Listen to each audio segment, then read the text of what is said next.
84 ਉੱਤੇ ਪ੍ਰੋਗਰਾਮ ਖਬਰ ਦੀ ਖਬਰ ਦੇਖ ਰਹੇ ਸਾਰੇ ਦਰਸ਼ਕਾਂ ਨੂੰ ਮੈਂ ਸਰਬਜੀਤ ਸਿੰਘ ਘੁਮਾਣ ਫਤਿਹ ਅਰਜ ਕਰਦਾ ਹਾਂ ਜੀ। ਵਾਹਿਗੁਰੂ ਜੀ ਕਾ ਖਾਲਸਾ ਵਾਹਿਗੁਰੂ ਜੀ ਕੀ ਫਤਿਹ। ਦਿੱਲੀ ਦੇ ਵਿੱਚ ਜੋ ਹਿੰਸਾ ਹੋਈ ਆ ਉਹਦੇ ਬਾਰੇ ਚਰਚਾ ਹੁੰਦੀ ਰਹਿਣੀ ਆ, ਪਰ ਹਾਲ ਦੀ ਘੜੀ ਜਿਹੜੀ ਗੱਲ ਕਰਨ ਕਰਾਉਣ ਵਾਲੀ ਆ ਉਹ ਇਹ ਹੈ ਕਿ ਉੱਥੇ ਮਸਜਿਦ ਦੇ ਉੱਪਰ ਜਿਸ ਤਰੀਕੇ ਨਾਲ ਤਿਰੰਗੇ ਚਲਾਏ ਗਏ ਤੇ ਜੈ ਸ਼੍ਰੀ ਰਾਮ ਵਾਲਾ ਉੱਪਰ ਹਨੂਮਾਨ ਦੀ ਮੂਰਤੀ ਵਾਲਾ ਝੰਡਾ ਮਸਜਿਦ ਦੇ ਉੱਪਰ ਲਾਇਆ ਗਿਆ, ਉਹ ਤਾਂ ਚਲੋ ਸ਼ਰਮਨਾਕ ਹੈਗਾ ਹੀ ਆ ਵੀ ਕਿਸੇ ਦੇ ਧਰਮ ਸਥਾਨ ਦੇ ਉੱਤੇ ਆਪਦੇ ਧਰਮ ਦਾ ਝੰਡਾ ਚਲਾ ਦੇਣਾ। ਪਰ ਸਭ ਤੋਂ ਮਾੜੀ ਗੱਲ ਇਹ ਹੈਗੀ ਆ ਕਿ ਇਸ ਗੱਲ ਨੂੰ ਦੂਜਾ ਤੀਜਾ ਦਿਨ ਹੋਣ ਵਾਲਾ ਹੋ ਗਿਆ, ਹਜੇ ਪਤਾ ਨਹੀਂ ਕਿੰਨੇ ਦਿਨ ਹੋਰ, ਵੀ ਉਹ ਝੰਡਾ ਹਜੇ ਤੱਕਰ ਉੱਥੇ ਉਵੇਂ ਹੀ ਲੱਗਿਆ ਹੋਇਆ। ਇਹ ਉਦੋਂ ਵੀ ਸ਼ਰਮਨਾਕ ਗੱਲ ਵਾ ਕਿ ਇਸ ਮੁਲਕ ਦੇ ਵਿੱਚ ਕਿਸੇ ਧਰਮ ਸਥਾਨ ਦੇ ਉੱਪਰ ਕਿਸੇ ਦੂਜੇ ਧਰਮ ਵਾਲਿਆਂ ਦਾ ਝੰਡਾ ਉਹਨਾਂ ਦੇ ਧਰਮ ਸਥਾਨ ਦੇ ਉੱਪਰ ਇਸ ਤਰੀਕੇ ਨਾਲ ਚੜਾਇਆ ਜਾਵੇ। ਜਦੋਂ ਇਹ ਝੰਡਾ ਝੂਲਦਾ ਦੇਖਦੇ ਆ ਤਾਂ ਸਾਨੂੰ ਇਹ ਵੀ ਚੇਤਾ ਆਉਂਦਾ ਵੀ ਇਹੋ ਜਿਹਾ ਤਿਰੰਗਾ ਹੀ ਇੱਕ ਵਾਰੀ 1984 ਦੇ ਵਿੱਚ ਸਾਡੇ ਧਰਮ ਸਥਾਨ ਦਰਬਾਰ ਸਾਹਿਬ ਸ੍ਰੀ ਅਕਾਲ ਤਖਤ ਸਾਹਿਬ ਇੱਥੇ ਚਲਾਉਣ ਦੀ ਵੀ ਜਿੱਦ ਕਰਕੇ ਤੋਪਾਂ ਬੰਬਾਂ ਟੈਂਕਾਂ ਗੋਲਿਆਂ ਦੇ ਨਾਲ ਹੱਲਾ ਬੋਲਿਆ ਗਿਆ ਸੀਗਾ। ਤੇ ਉਸ ਵੇਲੇ ਜਿੰਨਾ ਕੁ ਸਿੱਖਾਂ ਤੋਂ ਸਰਿਆ ਬਣਿਆ ਵਿਰੋਧ ਕੀਤਾ। ਬਾਅਦ ਵਿੱਚ ਇੱਕ ਫੋਟੋ ਸੋਸ਼ਲ ਮੀਡੀਆ ਉੱਤੇ ਅਸੀਂ ਅਕਸਰ ਦੇਖਦੇ ਹਾਂ ਜਿਹਦੇ ਵਿੱਚ ਗੁਰੂ ਘਰ ਦੇ ਗੁੰਬਦ ਦੇ ਉੱਤੇ ਇੱਕ ਡੰਡਾ ਜਿਹਾ ਬੰਨ੍ਹ ਕੇ ਪਾਟਿਆ ਜਿਹਾ ਤਿਰੰਗਾ ਝੰਡਾ ਲਾਇਆ ਹੋਇਆ। ਉਹ ਲਾ ਤਾਂ ਲਿਆ ਪਰ 6 ਦਿਨ ਗੁਰਸਿੱਖਾਂ ਨੇ ਇੱਕ ਇੱਕ ਕਦਮ ਲਈ ਇੱਕ ਇੱਕ ਇੰਚ ਲਈ ਦਿੱਲੀ ਨੂੰ ਜਿਸ ਤਰੀਕੇ ਨਾਲ ਨਾਨੀ ਚੇਤੇ ਕਰਾਈ, ਉਹ ਇਤਿਹਾਸ ਆਪਣੇ ਆਪ ਦੇ ਵਿੱਚ ਹੀ ਸਾਨੂੰ ਮਾਣ ਨਾਲ ਭਰ ਦਿੰਦਾ ਕਿ ਠੀਕ ਆ, ਜਦੋਂ ਹਥਿਆਰ ਮੁੱਕ ਗਏ, ਗੋਲੀ ਸਿੱਕਾ ਮੁੱਕ ਗਿਆ, ਤਾਕਤ ਬਰਾਬਰ ਦੀ ਨਹੀਂ ਸੀ, ਸ਼ਹੀਦ ਹੋ ਗਏ, ਪਰ ਸ਼ਹੀਦ ਹੋਣ ਤੋਂ ਪਹਿਲਾਂ ਇਸ ਸਾਡੇ ਧਰਮ ਸਥਾਨ ਦੇ ਉੱਤੇ ਅਸੀਂ ਆਪਦਾ ਫਰਜ਼ ਨਿਭਾਉਣਾ ਜਾਣਦੇ ਹਾਂ ਵੀ ਇੱਥੇ ਕਿਸੇ ਹੋਰ ਦਾ ਝੰਡਾ ਜਿਹੜਾ ਹੈ ਉਹ ਐਦਾਂ ਨਹੀਂ ਲੱਗ ਸਕਦਾ। ਦਿੱਲੀ ਦੇ ਵਿੱਚ ਮਸੀਤਾਂ ਉੱਤੇ ਜਦੋਂ ਚੜ੍ਹ ਕੇ ਉਹ ਜਕਾਰੇ ਛੱਡਦੇ ਹੋਏ ਹਿੰਦੂ ਕੱਟੜਪੰਥੀ ਝੰਡੇ ਝੁਲਾ ਰਹੇ ਸੀ ਤਾਂ ਉਹਨਾਂ ਦੇ ਜਿਹੜੇ ਨਾਅਰੇ ਜਕਾਰੇ ਸੀ, ਹੋਰ ਸਾਰਾ ਕੁਝ ਸੀਗਾ, ਉਹ ਸਾਨੂੰ ਚੇਤੇ ਕਰਾ ਰਿਹਾ ਸੀਗਾ ਕਿ 1984 ਵਿੱਚ ਇਹੀ ਸਾਰਾ ਕੁਝ ਸਾਡੇ ਨਾਲ ਵੀ ਵਾਪਰਿਆ। ਤੇ ਜਦੋਂ ਅਦਾਲਤ ਵਿੱਚ ਇਸ ਗੱਲ ਦੀ ਚਾਰਾਜੋਈ ਕਾਨੂੰਨੀ ਕਾਰਵਾਈ ਚੱਲੀ ਆ, ਉੱਥੇ ਵੀ ਜੱਜ ਨੇ ਇਹੀ ਗੱਲ ਕਹੀ ਵੀ ਦੁਬਾਰਾ 1984 ਨਹੀਂ ਵਾਪਰਨ ਦਿਆਂਗੇ। ਪਰ 1984 ਤਾਂ ਤਕਰੀਬਨ ਵਾਪਰ ਹੀ ਗਈ। ਇਸ ਵਾਰ ਵੀ ਉੱਥੇ ਇੱਕ ਘੱਟ ਗਿਣਤੀ ਨੂੰ ਇੱਕ ਬਹੁ ਗਿਣਤੀ ਵੱਲੋਂ ਸ਼ਰੇਆਮ ਨਿਸ਼ਾਨਾ ਬਣਾਇਆ ਗਿਆ। ਉਦੋਂ ਵੀ ਖਾਕੀ ਵਰਦੀ ਵਾਲੇ ਜਿਹੜੇ ਸੀਗੇ ਉਹ ਕਾਤਲਾਂ ਦੇ ਨਾਲ ਸੀ, ਇਸ ਵਾਰ ਵੀ ਕਾਤਲਾਂ ਦੇ ਨਾਲ ਸੀ।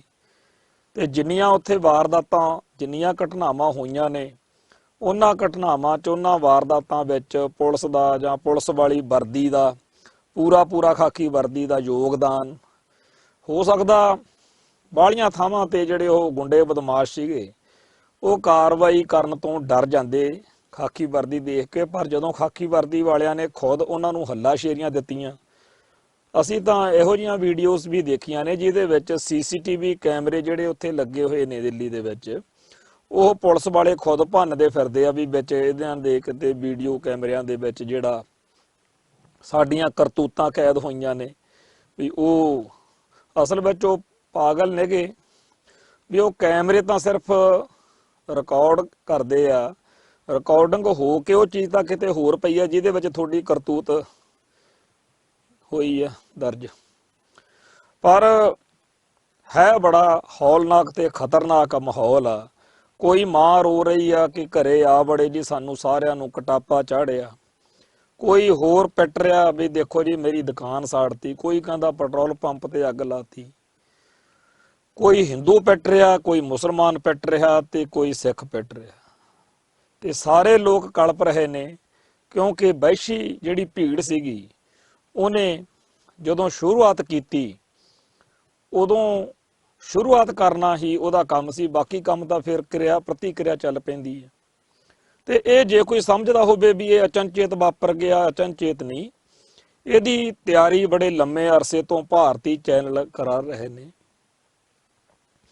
ਪਿਛਲੇ 8-10 ਸਾਲਾਂ ਤੋਂ ਲਗਾਤਾਰ ਭਾਰਤ ਦੇ ਮੀਡੀਆ ਦੇ ਵਿੱਚ ਚੈਨਲਾਂ ਦੇ ਉੱਤੇ ਬੈਠ ਕੇ ਹਰ ਰੋਜ਼ ਪਾਕਿਸਤਾਨ, ਮੁਸਲਮਾਨ, ਬਾਬਰੀ ਮਸਜਿਦ ਤੇ ਹੋਰ ਇਹੋ ਜਿਹੇ ਸ਼ਬਦ ਬੋਲ ਬੋਲ ਕੇ ਇੱਥੋਂ ਦੇ ਲੋਕਾਂ ਦੇ ਹਰੇਕ ਦੇ ਮਨ ਵਿੱਚ ਇੱਕ ਨਫ਼ਰਤ, ਹਿੰਸਾ, ਮਾਰ ਦਿਓ, ਇਹ ਸਾਰਾ ਕੁਝ ਭਰਿਆ ਜਾ ਰਿਹਾ ਤੇ ਉਹਦਾ ਰਿਜ਼ਲਟ ਇਹੀ ਨਿਕਲਣਾ ਸੀ।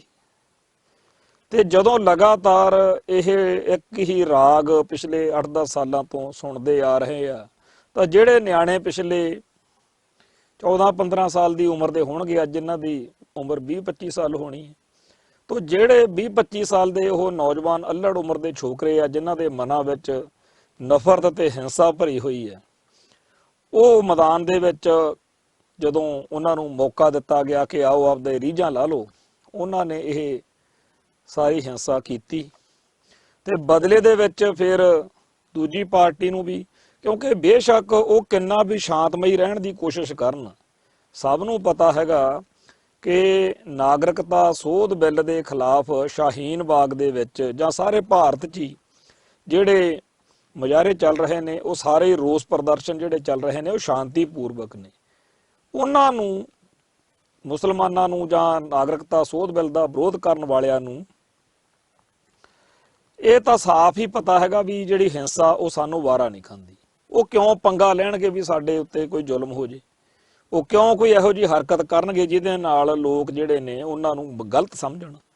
ਉਹ ਨਾ ਤਾਂ ਕੋਈ ਵੱਖਰਾ ਮੁਲਕ ਮੰਗਦੇ ਆ, ਉਹ ਤਾਂ ਵਿਚਾਰੇ ਇਸੇ ਮੁਲਕ ਵਿੱਚ ਰਹਿਣਾ ਚਾਹੁੰਦੇ ਆ, ਨਾ ਤਾਂ ਉਹ ਪਾਕਿਸਤਾਨ ਦੇ ਹਮਾਇਤੀ ਆ, ਨਾ ਉਹ ਹਿੰਦੂਆਂ ਦੇ ਦੁਸ਼ਮਣ ਨੇ।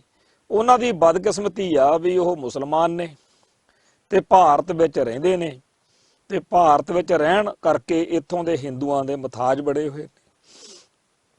ਤੇ ਹੁਣ ਜਦੋਂ ਉੱਥੇ ਲੋਕਾਂ ਦੇ ਵਿੱਚ ਆਲੇ ਦੁਆਲੇ ਹੋਰ ਲੋਕ ਨੇ, ਵਿਚਾਲੇ ਉਹ ਮੁਸਲਮਾਨ ਭਾਈਚਾਰਾ ਰਹਿੰਦਾ, ਤੇ ਉੱਥੇ ਜਦੋਂ ਉਹਨਾਂ ਨੇ ਸ਼ਾਹੀਨ ਬਾਗ ਦੇ ਵਿੱਚ ਇੱਕ ਥਾਂ ਤੇ ਇਕੱਠੇ ਹੋ ਕੇ ਉਹ ਮੋਰਚਾ ਲਾ ਵੀ ਦਿੱਤਾ, ਤਾਂ ਵੀ ਉਹਨਾਂ ਨੇ ਕੋਈ ਹਿੰਸਕ ਗੱਲ ਜਾਂ ਕੋਈ ਖਤਰਨਾਕ ਇਹੋ ਜਿਹੀ ਕੋਈ ਗੱਲ ਤਾਂ ਨਹੀਂ ਕੀਤੀ। ਜੇ ਕਿਸੇ ਉੱਕਾ ਦੁੱਕਾ ਬੰਦੇ ਨੇ ਵਾਰਸ ਬਿਠਾਉਣ ਦੀ ਗੱਲ ਆ ਜਾਂ ਕਿਸੇ ਹੋਰ ਦੀ ਆ, ਉਹ ਹੋਰ ਤਰ੍ਹਾਂ ਦੀ ਇੱਕ ਗੱਲ ਆ, ਉਹਦਾ ਤਾਂ ਇੱਕ ਵੱਖਰਾ ਨਜ਼ਰੀਆ, ਵੱਖਰਾ ਅਧਿਐਨ ਹੋਣਾ ਚਾਹੀਦਾ।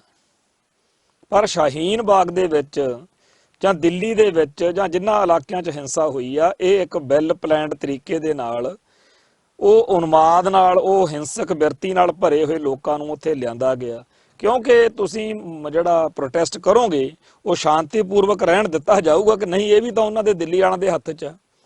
ਉਧਰੋਂ ਅਮਰੀਕਨ ਪ੍ਰੈਜ਼ੀਡੈਂਟ ਆਇਆ ਹੋਇਆ ਸੀਗਾ, ਤੇ ਜਿਹੜਾ ਇਹਨਾਂ ਦਾ ਕਪਲ ਮਿਸ਼ਰਾ, ਬੀਜੇਪੀ ਦਾ ਲੀਡਰ, ਪਹਿਲੋਂ ਦੱਸਦੇ ਆ ਵੀ ਆਮ ਆਦਮੀ ਪਾਰਟੀ 'ਚ ਰਿਹਾ, ਉਹਨੇ ਆ ਕੇ ਜਿਹੜੀ ਭੜਕਾਊ ਤਕਰੀਰ ਕੀਤੀ, ਉਦੋਂ ਪਹਿਲਾਂ ਤਾਂ ਜਿਹੜਾ ਬੀਜੇਪੀ ਦਾ ਕੇਂਦਰੀ ਮੰਤਰੀ ਆ ਅਨੁਰਾਗ ਠਾਕਰ ਤੇ ਇੱਕ ਪ੍ਰਵੇਸ਼ ਵਰਮਾ, ਬੀਜੇਪੀ ਦਾ MP, ਇਹ ਉਦੋਂ ਨਾਲੋਂ ਜ਼ਿਆਦਾ ਖਤਰਨਾਕ ਗੱਲਾਂ ਮੁਸਲਮਾਨਾਂ ਦੇ ਖਿਲਾਫ ਜਾਂ ਸ਼ਾਹੀਨ ਬਾਗ ਵਾਲਿਆਂ ਦੇ ਖਿਲਾਫ ਕਹਿ ਚੁੱਕੇ ਸੀਗੇ। ਇਹ ਪਹਿਲਾਂ ਹੀ ਕਹਿ ਚੁੱਕੇ ਸੀਗੇ ਕਿ ਗੋਲੀ ਮਾਰੋ ਫਲਾਨਿਆਂ ਕੋ, ਗਾਲ ਕੱਢ ਕੇ ਗੱਲ ਕਹਿ ਚੁੱਕੇ ਸੀ, ਗਦਾਰ ਕਹਿ ਚੁੱਕੇ ਸੀ। ਸੋ ਜਿੱਥੇ ਉਹਨਾਂ ਦਾ ਪਹਿਲਾਂ ਹੀ ਸ਼ਾਹੀਨ ਬਾਗ ਵਾਲਿਆਂ ਦੇ ਖਿਲਾਫ ਮਾਹੌਲ ਬਣਾਇਆ ਹੋਇਆ ਸੀ, ਉੱਥੇ ਕਪਲ ਮਿਸ਼ਰਾ ਨੇ ਤਾਂ ਆਖਰੀ ਹਿੱਟ ਚਾੜੀ ਹੈ। ਤੇ ਉਹਨੇ ਤਾਂ ਇੰਨੀ ਗੱਲ ਕਹੀ ਆ ਕਿ ਜਦੋਂ ਟਰੰਪ ਚਲੇ ਗਿਆ ਉਦੋਂ ਬਾਅਦ ਰਗੜਾਂਗੇ ਇਹਨਾਂ ਨੂੰ, ਟਰੰਪ ਤੱਕ ਤਾਂ ਅਸੀਂ ਦੇਖਾਂਗੇ। ਪਰ ਉਹਨੇ ਸ਼ਾਇਦ ਇਹੀ ਕੋਡ ਵਰਡ ਰੱਖਿਆ ਹੋਵੇ ਕਿ ਜਦੋਂ ਇਹ ਗੱਲ ਕਹਿਣੀ ਆ ਤੇ ਨਾਲ ਦੀ ਨਾਲ ਫਿਰ ਕਤਲੇਆਮ ਸ਼ੁਰੂ ਹੋ ਜਾਣਾ। ਬੇਸ਼ੱਕ ਬੀਜੇਪੀ ਦੇ ਇਹਨਾਂ ਤਿੰਨਾਂ ਲੀਡਰਾਂ ਦੇ ਖਿਲਾਫ, ਕਪਲ ਮਿਸ਼ਰਾ, ਅਨੁਰਾਗ ਠਾਕਰ ਤੇ ਪ੍ਰਵੇਸ਼ ਵਰਮਾ ਦੇ ਖਿਲਾਫ, ਅਦਾਲਤ ਨੇ ਕਿਹਾ ਕਿ ਕਾਰਵਾਈ ਕਰੀ ਜਾਵੇ, ਪਰ ਕਾਰਵਾਈ ਤਾਂ ਇਹਨਾਂ ਖਿਲਾਫ ਕੀ ਹੋਣੀ ਹਵਾਣੀ ਆ। ਉਲਟਾ ਜਿਹੜਾ ਉਹ ਜੱਜ ਸੀਗਾ ਉਹ ਚੱਕ ਕੇ ਰਾਤੋਂ ਰਾਤ ਮਾਰਿਆ ਇਹਨਾਂ ਨੇ ਪੰਜਾਬ ਅਤੇ ਹਰਿਆਣਾ ਹਾਈ ਕੋਰਟ ਦੇ ਵਿੱਚ। ਦੱਸਦੇ ਆ ਵੀ ਉਹਦੀ ਬਦਲੀ ਦੀ ਪ੍ਰਕਿਰਿਆ ਪਹਿਲਾਂ ਹੀ ਚੱਲ ਰਹੀ ਸੀ। ਪਰ ਹੋ ਸਕਦਾ ਸ਼ਾਇਦ ਉਹ ਜਿਵੇਂ ਪਹਿਲਾਂ ਉਹਦੀ ਬਦਲੀ ਰੁਕ ਗਈ ਹੈ ਐਵੇਂ ਰੁਕ ਰੱਖ ਜਾਂਦੀ, ਪਰ ਜਦੋਂ ਉਹਨੇ ਬੀਜੇਪੀ ਦੇ ਹਿੱਤਾਂ ਦੇ ਉਲਟ ਫੈਸਲਾ ਲਿਆ ਤਾਂ ਫਿਰ ਉਹਨੂੰ ਕਿਹਨੇ ਬਚਾਉਣਾ ਸੀ? ਫਿਰ ਤਾਂ ਉਹਨੂੰ ਚੱਕ ਕੇ ਛੇਤੀ ਤੋਂ ਛੇਤੀ ਉਥੋਂ Punjab and Haryana high court 'ਚ ਮਾਰਨਾ ਹੀ ਮਾਰਨਾ ਸੀ। ਤੇ ਲੋਕ ਇਹ ਚਰਚਾ ਕਰਨ ਲੱਗੇ ਹੋਏ ਨੇ ਵੀ ਸ਼ੁਕਰ ਕਰੋ ਉਹਨੂੰ ਪੰਜਾਬ ਹੀ ਭੇਜਿਆ, ਪੰਜਾਬ ਅਤੇ ਹਰਿਆਣਾ ਹਾਈ ਕੋਰਟ 'ਚ ਹੀ ਭੇਜਿਆ, ਵੀ ਇਹਨਾਂ ਦਾ ਤਾਂ ਕੰਮ ਬਾਹਲਾ ਹੀ ਵੱਡਾ ਵਾ, ਵੀ ਜਸਟਿਸ ਲੋਇਆ ਨਾਂ ਦੇ ਜੱਜ ਦੇ ਬਾਰੇ ਸਾਰਿਆਂ ਨੂੰ ਪਤਾ ਹੀ ਆ ਵੀ ਉਹ ਕਿਵੇਂ ਉਹਦੇ ਨਾਲ ਵਾਪਰੀ ਆ। ਤਾਂ ਸਾਰੇ ਲੋਕ ਆ ਜਿਹੜੇ ਉਹ ਬੀਜੇਪੀ ਦੇ ਬਾਰੇ ਇਹੀ ਸੋਚਦੇ ਆ ਵੀ ਜੇ ਕੋਈ ਜੱਜ ਬੋਲੂਗਾ ਇਹਨਾਂ ਦੇ ਖਿਲਾਫ, ਇਹਨਾਂ ਦੇ ਹਿੱਤਾਂ ਦੇ ਖਿਲਾਫ, ਤਾਂ ਇਹਨਾਂ ਨੇ ਉਹ ਨਹੀਂ ਬਖਸ਼ਣਾ, ਤੇ ਜੇਕਰ ਕੋਈ ਅਫਸਰਸ਼ਾਹੀ ਚੋਂ ਉਹਨੂੰ ਫਿਰ ਸਸਪੈਂਡ ਕਰ ਦੇਣਗੇ, ਤੇ ਜੇਕਰ ਕੋਈ ਦੂਜੀ ਪਾਰਟੀ ਦਾ ਲੀਡਰ ਆ ਉਹਨੂੰ ਮਰਵਾਉਣਾ ਜਾਂ ਆਮ ਲੋਕਾਂ ਦਾ ਘਾਣ ਕਰਵਾਉਣਾ। ਜਿਹੜੀ ਬੰਬਈਆ ਟਾਈਪ ਦੀਆਂ ਫਿਲਮਾਂ ਦੇ ਵਿੱਚ ਲੋਕਲ ਗੁੰਡਾਗਰਦੀ ਦਿਖਾਈ ਜਾਂਦੀ ਹੈ ਜਾਂ ਜਿਹੜੀ ਉੱਥੇ ਗੈਂਗਵਾਰ ਚੱਲਦੀ ਰਹਿੰਦੀ ਹੈ, ਉਸ ਤਰੀਕੇ ਦਾ ਮਾਹੌਲ ਜਿਹੜਾ ਹੈ ਉਹ ਭਾਰਤੀ ਰਾਜਨੀਤੀ ਦੇ ਵਿੱਚ ਬਣਦਾ ਦਿਖ ਰਿਹਾ। ਤੇ ਸਾਰੀ ਗੱਲ ਦਾ ਮੂਲ ਮੁੱਦਾ ਹਿੰਦੂ ਰਾਸ਼ਟਰ ਬਣਾਉਣਾ ਆ, ਤੇ ਮੁਸਲਮਾਨਾਂ ਨੂੰ ਖਾਸ ਤੌਰ ਤੇ, ਕਿਉਂਕਿ ਸਭ ਤੋਂ ਵੱਡੀ ਘੱਟ ਗਿਣਤੀ ਜੇ ਦਬਕਾ ਲਈ ਫਿਰ ਬਾਕੀ ਉਹਨਾਂ ਨੂੰ ਸਿੱਖਾਂ ਤੇ ਹੋਰ ਸਾਰਿਆਂ ਨੂੰ ਦਬਕਾਉਣਾ ਲੱਗਦਾ ਹੋਣਾ ਵੀ ਇਹ ਸੌਖਾ ਜਿਹਾ ਕੰਮ ਆ। ਸੋ ਮੁਸਲਮਾਨਾਂ ਦੇ ਦੁਆਲੇ ਉਹ ਡਟ ਕੇ ਹੋਏ ਨੇ, ਤੇ ਉੱਪਰੋਂ ਮਿਸਟਰ ਟਰੰਪ ਜਿਹੜੇ ਆ ਉਹਨਾਂ ਨੇ ਪੰਪ ਚਾੜਦਾ ਵੀ ਅਮਰੀਕਾ ਤੇ ਇੰਡੀਆ ਰਲ ਕੇ ਇਸਲਾਮਿਕ ਟੈਰੋਰਿਜ਼ਮ ਦਾ ਵਿਰੋਧ ਕਰਨਗੇ। ਸੋ ਜਿਹੜਾ ਇੱਥੇ ਮਾਹੌਲ ਦਿਨੋਂ ਦਿਨ ਬਣਦਾ ਜਾ ਰਿਹਾ ਇਹ ਬੜਾ ਖਤਰਨਾਕ ਆ, ਤੇ ਇਸ ਖਤਰਨਾਕ ਮਾਹੌਲ ਦੇ ਵਿੱਚ ਗੈਰ ਹਿੰਦੂ ਧਰਮਾਂ ਦਾ, ਕੌਮਾਂ ਦਾ, ਮਜ਼ਹਬਾਂ ਦਾ ਦਿਨੋਂ ਦਿਨ ਔਖਾ ਹੁੰਦਾ ਜਾ ਰਿਹਾ। ਸਿੱਖਾਂ ਨੇ ਕਾਂਗਰਸ ਨੂੰ ਮੰਨਿਆ ਹੋਇਆ ਵੀ ਸਾਡੀ ਕਾਂਗਰਸ ਦੁਸ਼ਮਣ ਆ, ਕਿ ਨਹੀਂ ਕਾਂਗਰਸ ਨੇ ਅਟੈਕ ਕੀਤਾ, ਜਦੋਂ ਕਿ ਸਾਡੀ ਸਮਝ ਵਿੱਚ ਇਹ ਭਾਰਤੀ ਹਕੂਮਤੀ ਸਟੇਟ ਦੀ ਨੀਤੀ ਹੈ। ਸਿੱਖਾਂ ਨੂੰ ਤੇ ਸਿੱਖੀ ਨੂੰ ਜਰਕਾਉਣਾ, ਖੂੰਜੇ ਲਾਉਣਾ, ਦਹਿਸ਼ਤ ਪਾਉਣੀ, ਇਹ ਸਿੱਖਾਂ ਨੂੰ ਮਾਰ ਮਕਾਉਣਾ, ਸਿੱਖਾਂ ਦੀ ਨਸਲਕੁਸ਼ੀ ਹੈ ਜਿਹੜੀ, ਇਹ ਕਾਂਗਰਸ ਸੀ ਉਦੋਂ ਸੱਤਾ 'ਚ, ਤਾਂ ਕਾਂਗਰਸ ਰਾਹੀਂ ਲਾਗੂ ਹੋ ਗਈ। ਤੇ ਉਦੋਂ ਬੀਜੇਪੀ ਵੀ ਤਾਂ ਦੁਰਗਾ ਕਹਿੰਦੀ ਹੁੰਦੀ ਸੀ ਇੰਦਰਾ ਨੂੰ, ਦੁਰਗਾ ਦਾ ਅਵਤਾਰ ਕਹਿੰਦੇ ਸੀ ਵਾਜਪਾਈ ਵਰਗੇ, ਅਡਵਾਨੀ ਵਰਗੇ। ਅਡਵਾਨੀ ਨੇ ਤਾਂ ਆਪਦੀ ਕਿਤਾਬ 'ਚ ਸਿੱਧਾ ਹੀ ਲਿਖਿਆ ਹੈਗਾ ਕਿ ਇੰਦਰਾ ਕਿੱਥੇ ਕਰਦੀ ਸੀ ਅਟੈਕ, ਇਹ ਤਾਂ ਅਸੀਂ ਕਰਵਾਇਆ। ਸੋ ਜਿਹੜਾ 1984 ਵਾਲਾ ਵਰਤਾਰਾ ਸਿੱਖਾਂ ਨੂੰ ਇਹ ਸਮਝ ਲੈਣਾ ਚਾਹੀਦਾ ਵੀ ਉਹ ਕੱਲਾ ਕਾਂਗਰਸ ਦਾ ਜਾਂ ਇੰਦਰਾ ਦਾ ਕੰਮ ਨਹੀਂ ਸੀ, ਨਾ ਵੈਦਿਆ ਦਾ ਕੰਮ ਸੀ, ਉਹ ਭਾਰਤੀ ਹਕੂਮਤੀ ਮਸ਼ੀਨਰੀ ਦਾ ਕੰਮ ਸੀ। ਉਹਦੇ ਪਿੱਛੇ ਉਹੀ ਜਿਹਾਦੀ ਮਾਨਸਿਕਤਾ ਜਿਹੜੀ ਆ ਕੰਮ ਕਰਦੀ ਸੀ, ਜਿਹੜੀ ਇਸ ਵੇਲੇ ਮਸਜਿਦਾਂ ਉੱਤੇ, ਮਸੀਤਾਂ ਉੱਤੇ ਤਿਰੰਗੇ ਤੇ ਜੈ ਮਾਤਾ ਦੀ ਵਾਲੇ ਝੰਡੇ ਲਾਉਂਦੀ ਫਿਰਦੀ ਆ। ਇਹੀ ਮਾਨਸਿਕਤਾ 1984 ਦੇ ਵਿੱਚ ਸੀ। ਹੁਣ ਉਹ ਸਾਰਾ ਕੁਝ ਜਿਹੜਾ ਕਰਦੇ ਆ, ਉਦੋਂ ਵੀ ਉਹਨਾਂ ਨੇ ਕਾਨੂੰਨ, ਵੀ ਭਾਰਤੀ ਕਾਨੂੰਨ ਅਨੁਸਾਰ ਅਸੀਂ ਤਾਂ ਜੀ ਦੇਖੋ ਅਟੈਕ ਹੋ ਰਿਹਾ 84 ਦਾ, ਸਾਰਾ ਕਾਨੂੰਨ ਨੂੰ, ਫੌਜ ਨੂੰ ਵਰਤ ਕੇ ਕੀਤਾ। ਇਹੀ ਕੁਛ ਹੁਣ ਵਾ ਵੀ ਕਾਨੂੰਨ ਅਨੁਸਾਰ ਸਾਰਾ ਕੁਝ ਹੋ ਰਿਹਾ। ਹੁਣ ਬਾਹ ਨਹੀਂ ਚੱਲਦੀ, ਜਿੱਥੇ ਜਿੱਥੇ ਇਹਨਾਂ ਦਾ ਕੋਈ ਮਾੜਾ ਮੋਟਾ ਕਾਨੂੰਨੀ ਗੇੜ ਪੇਚ ਫਸ ਜਾਂਦਾ ਉਹ ਵੀ ਸਿੱਧਾ ਕਰ ਲੈਣਗੇ, ਤੇ ਅੰਤ ਉਹ ਦਿਨ ਇੱਕ ਵਾਰੀ ਜ਼ਰੂਰ ਆਉਣਾ, ਜਿਵੇਂ ਗੁਜਰਾਤ ਵਿੱਚ, ਗੁਜਰਾਤ ਮਾਡਲ ਕਹਿੰਦੇ ਆ ਨਾ ਵੀ ਲੈ ਕੇ ਆਉਣਾ। ਜਿਵੇਂ ਗੁਜਰਾਤ ਵਿੱਚ ਭਾਰਤੀ ਘੱਟ ਗਿਣਤੀ ਮੁਸਲਮਾਨਾਂ ਦਾ ਉੱਥੇ ਗੁਜਰਾਤ ਵਿੱਚ ਕਤਲ ਹੋਇਆ, ਉਵੇਂ ਕਤਲੇਆਮ ਜਿਹੜਾ ਹੈਗਾ ਸਾਰੇ ਮੁਲਕ ਵਿੱਚ ਮੁਸਲਮਾਨਾਂ ਦਾ ਕਰਵਾਉਣਾ ਚਾਹੁੰਦੇ ਆ। ਤੇ ਜਦੋਂ ਆਪਾਂ ਇਹਨੂੰ ਇੱਕ ਵੱਖਰੇ ਦ੍ਰਿਸ਼ਟੀਕੋਣ ਤੋਂ ਦੇਖਦੇ ਹਾਂ ਸਾਰੇ ਮਸਲੇ ਨੂੰ, ਸਾਰੀ ਗੱਲ ਨੂੰ, ਉਦੋਂ ਦਿਮਾਗ ਵਿੱਚ ਇਹ ਗੱਲ ਆਉਂਦੀ ਆ ਵੀ ਜਦੋਂ ਮੁਸਲਮਾਨ ਹਾਕਮ ਸੀਗੇ ਉਦੋਂ ਉਹਨਾਂ ਨੇ ਬਹੁਤ ਵੱਡੇ ਪੱਧਰ ਦੇ ਉੱਤੇ ਹਿੰਦੂ ਹਿੱਤਾਂ ਦਾ ਘਾਣ ਕੀਤਾ ਸੀ। ਇਸਲਾਮਿਕ ਧਾੜਵੀਆਂ ਨੇ ਜੋ ਕੁਝ ਕੀਤਾ ਉਹ ਸਾਹਿਬੇ ਕਮਾਲ ਗੁਰੂ ਗੋਬਿੰਦ ਸਿੰਘ ਜੀ ਨਾਮੀ ਕਿਤਾਬ ਜਿਹੜੀ ਲਾਲਾ ਦੌਲਤ ਰਾਏ ਦੀ ਲਿਖੀ ਹੋਈ ਆ, ਉਹਦੇ ਵਿੱਚ ਬੜੇ ਵਿਸਥਾਰ ਨਾਲ ਦੱਸਿਆ ਗਿਆ ਕਿ ਕਿਵੇਂ ਮੁਸਲਮਾਨ ਧਾੜਵੀਆਂ ਨੇ ਉਦੋਂ ਹਿੰਦੂਆਂ ਦੇ ਨਾਲ ਬੁਰੀ ਕੀਤੀ ਸੀ। ਹੁਣ ਜਦੋਂ ਹਿੰਦੂਆਂ ਦੇ ਕੋਲੇ ਰਾਜ ਭਾਗ ਦੀ ਤਾਕਤ ਆਈ ਤਾਂ ਇਹਨਾਂ ਨੇ ਮੁਸਲਮਾਨਾਂ ਨਾਲ ਹੀ ਸਾਰਾ ਕੁਝ ਕਰਨਾ ਸ਼ੁਰੂ ਕਰ ਦਿੱਤਾ। ਸੋ ਜਿਹੜਾ ਆਮ ਮੁਸਲਮਾਨ ਆ ਜਾਂ ਆਮ ਹਿੰਦੂ ਆ, ਉਹਦੇ ਲਈ ਬੜਾ ਔਖਾ। ਜਿਹੜੇ ਮੋਹਰੀ ਹੁੰਦੇ ਨੇ, ਜਿਨ੍ਹਾਂ ਨੇ ਵਾਕਿਆ ਹੀ ਗਲਤ ਕੀਤਾ ਹੁੰਦਾ, ਜਿਨ੍ਹਾਂ ਨੇ ਕੁਝ ਵਾਕਿਆ ਹੀ ਪਾਪ ਕੀਤਾ ਹੁੰਦਾ, ਜਦੋਂ ਉਹਨਾਂ ਨਾਲ ਮਾੜਾ ਵਾਪਰਦਾ ਤਾਂ ਉਹਨਾਂ ਦੇ ਮਨ ਨੂੰ ਇਸ ਗੱਲ ਦਾ ਆਉਂਦਾ ਹੋਏਗਾ ਕਿ ਅਸੀਂ ਗਲਤ ਕੀਤਾ ਤੇ ਸਾਨੂੰ ਸਜ਼ਾ ਮਿਲੀ। ਪਰ ਜਿਨ੍ਹਾਂ ਲੋਕਾਂ ਨੇ ਮਾੜਾ ਨਹੀਂ ਕੀਤਾ ਹੁੰਦਾ ਉਹਨਾਂ ਲਈ ਤਾਂ ਔਖਾ ਹੀ ਆ। ਸੋ ਭਾਰਤ ਦੇ ਵਿੱਚ ਵਸਦੇ ਹੋਏ ਸਾਰੇ ਮੁਸਲਮਾਨ ਜਿਹੜੇ ਨੇ ਜਾਂ ਸਾਰੇ ਹਿੰਦੂ ਜਿਹੜੇ ਨੇ, ਉਹ ਇਸ ਗੱਲ ਦਾ ਜ਼ਰੂਰ ਕੋਈ ਨਾ ਕੋਈ ਮਨ ਵਿੱਚ ਚਰਚਾ ਕਰਨਾ ਚਾਹੀਦਾ ਉਹਨਾਂ ਨੂੰ ਕਿ ਆਖਰ ਅਸੀਂ ਕਿਸ ਗੁਨਾਹ ਦੀ ਸਜ਼ਾ ਭੁਗਤਦੇ ਹਾਂ। ਕਿਸੇ ਬੰਦੇ ਦਾ ਹਿੰਦੂ ਪਰਿਵਾਰ 'ਚ ਪੈਦਾ ਹੋ ਜਾਣਾ ਜਾਂ ਮੁਸਲਮਾਨ ਪਰਿਵਾਰ 'ਚ ਪੈਦਾ ਹੋ ਜਾਣਾ ਕੋਈ ਜੁਰਮ ਨਹੀਂ। ਉਸ ਧਰਮ ਵਿੱਚ ਰਹਿ ਕੇ ਆਪਦੇ ਅਕੀਦੇ ਤੇ ਇਸ਼ਟ ਅਨੁਸਾਰ ਜ਼ਿੰਦਗੀ ਜਿਉਣਾ ਕੋਈ ਗਲਤ ਨਹੀਂ, ਪਰ ਉਸ ਧਰਮ ਦੇ ਝੰਡੇ ਹੇਠ ਦੂਜਿਆਂ ਧਰਮਾਂ ਨੂੰ ਨਫ਼ਰਤ ਕਰਨੀ, ਧਰਮ ਅਸਥਾਨਾਂ ਨੂੰ ਨਫ਼ਰਤ ਕਰਨੀ, ਦੂਜਿਆਂ ਦੀ ਬੋਲੀ ਨੂੰ, ਦੂਜਿਆਂ ਦੇ ਸਿਵਲਾਈਜੇਸ਼ਨ ਨੂੰ ਨੀਵਾਂ ਦਿਖਾਉਣਾ, ਉਹਨਾਂ ਦੇ ਹੀਰੋ ਦੀ, ਉਹਨਾਂ ਦੇ ਨਾਇਕ ਦੀ, ਉਹਨਾਂ ਦੇ ਇਸ਼ਟ ਦੀ ਬੇਅਦਬੀ ਕਰਨੀ, ਇਹ ਮਹਾਪਾਪ ਆ। ਇਤਿਹਾਸ ਦੇ ਵਿੱਚ ਬੜਾ ਕੁਝ ਦਰਜ ਵਾ ਕਿ ਕਿਵੇਂ ਹਿੰਦੂ ਮੰਦਿਰ ਜਿਹੜੇ ਸੀ ਉਹ ਨਿਸ਼ਾਨੇ ਬਣਾਏ ਗਏ।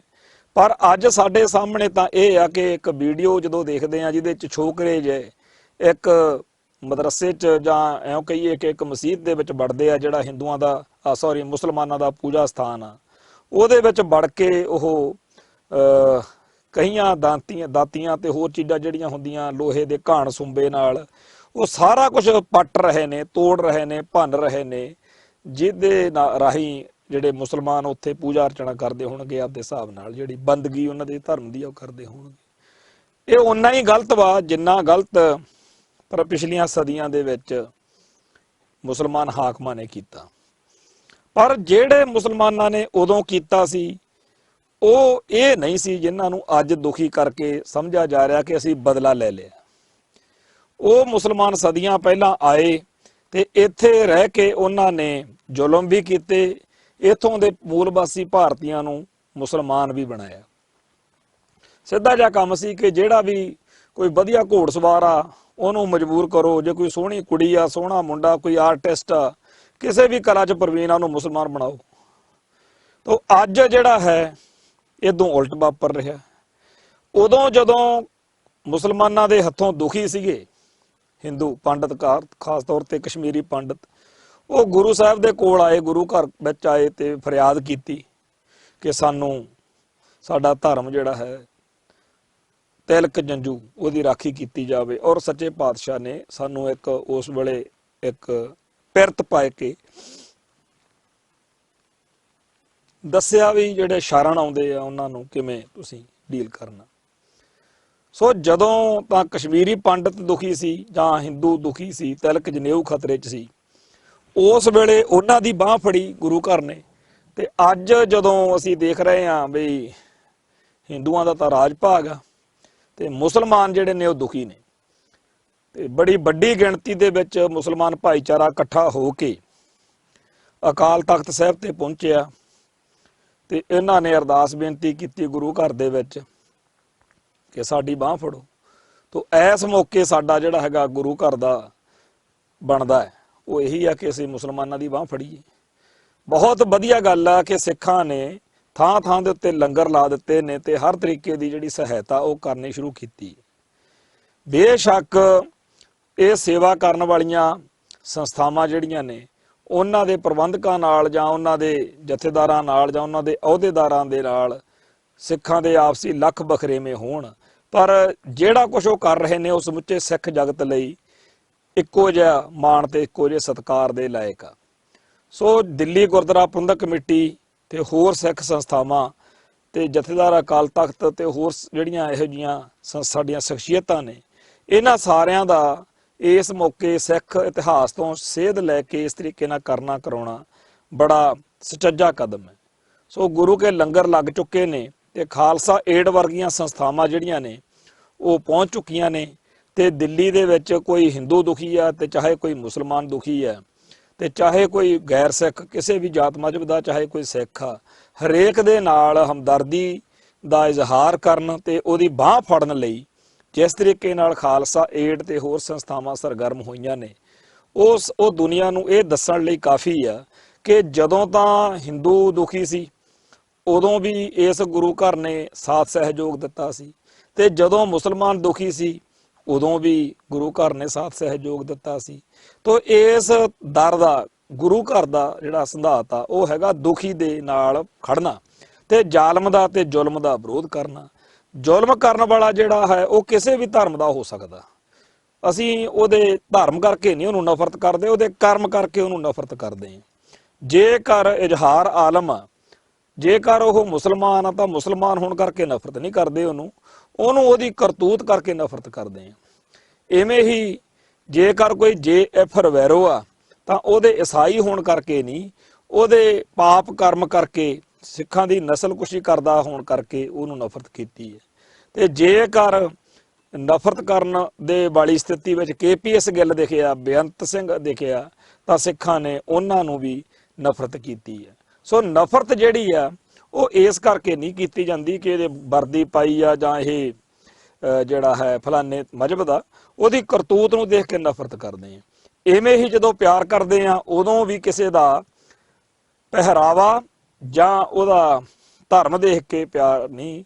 ਜਦੋਂ ਗੁਰੂ ਘਰ ਲੰਗਰ ਸਜਦਾ ਉਹ ਸਾਰਿਆਂ ਲਈ ਸਜਦਾ, ਤੇ ਇਸ ਮੌਕੇ ਦਿੱਲੀ ਦੇ ਵਿੱਚ ਥਾਂ ਥਾਂ ਦੇ ਉੱਤੇ ਲੱਗੇ ਹੋਏ ਜਿਹੜੇ ਲੰਗਰ ਨੇ ਉਹ ਸਾਡੇ ਉਸ ਖਾਲਸਾਈ ਸਿਧਾਂਤ ਦਾ ਪ੍ਰਗਟਾਵਾ ਨੇ।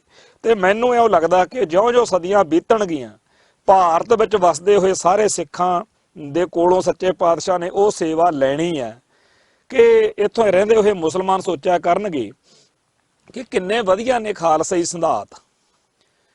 ਇਹ ਜਦੋਂ ਤਾਂ ਮੁਸਲਮਾਨ ਹਾਕਮ ਹਮਲਾ ਕਰਦੇ ਆ, ਧਾੜਾ ਬੋਲਦੇ ਆ, ਗਲਤ ਕਰਦੇ ਆ, ਇਹ ਉਹਨਾਂ ਦੇ ਜ਼ੁਲਮ ਖਿਲਾਫ ਵੀ ਲੜਦੇ ਆ, ਤੇ ਜੇਕਰ ਹਿੰਦੂ ਜ਼ੁਲਮ ਕਰਦਾ ਇਹ ਉਹਦੇ ਖਿਲਾਫ ਵੀ ਲੜਦੇ।